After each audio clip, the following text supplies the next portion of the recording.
When heroes love. The earliest evidence for LGBTQ plus people, circa 2400 BC. In context. Focus. Archival challenges. Before. Circa 2600 BC, Ur-Namshi, master musician of modern ancient Sumer, is depicted with breasts wearing a fringe robe. After. 700 BC, the Iliad, the ancient Greek epic that includes the story of Achilles and Patroclus, is written by a poet traditionally named as Homer.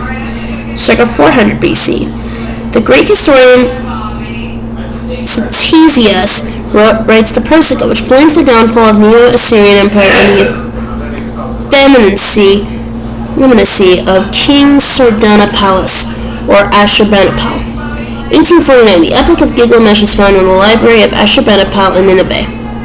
1964, in Saqqara, Egypt, workmen discovered the tomb of Nyankuknum and Khnum-Hotep. It is difficult to know what ancient people thought about issues such as gender and sexuality from the limited evidence available. Historians have had to base their understanding on these sparse archaeological findings. In the 15th century, when Europeans began colonizing large parts of the world, they found many cultures had flexibility around sexuality and gender. It is likely that this behavior had existed for centuries, though this is hard to prove without written records. Heroic pairings. There are many ancient tales about men who were close friends and showed each other great affection, such as Gilgamesh and Enkidu, legendary heroes from the Sumerian epic of Gilgamesh. Ancient Greek warriors Achilles and Patroclus from Homer's Iliad, and David and Jonathan from the Hebrew Bible. However, none of these stories mentions the exact nature of the men's relationship. More specific evidence concerns Nyankuknum and Khnum-Hotep, two ancient Egyptians buried together in Saqqara about 2400 BC. Many curious to King Museri-Ini, the two men are depicted in an intimate embrace. Many historians believe they were in a romantic relationship.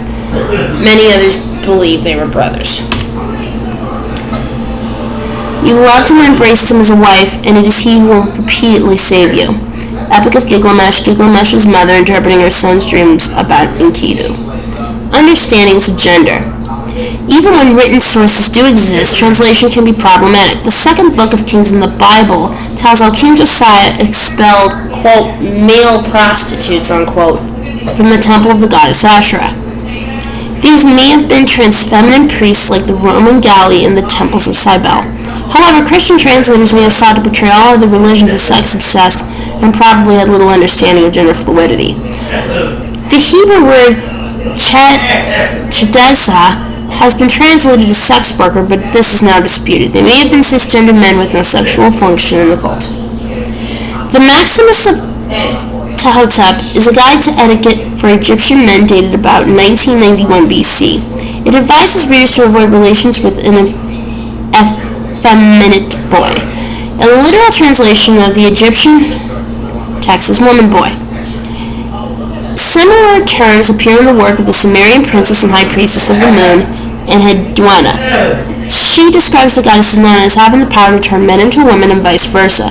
We cannot be sure what she means, but we have evidence that Inanna's temple workers, the Gala, were employed as singers and spoke a dialect usually reserved for women. In the archives of the British Museum in London, UK, there is a fragment of a statue of a Gala dating from circa 2000 BC. Its inscription reads, Snenabda, the man-woman of Inanna. The Inca language, Quechua, has a similar term, Huawarmi, which translates as man-woman. We don't know whether it describes gender, sexuality, or both, but these cultures all recognize that some people existed outside gender norms.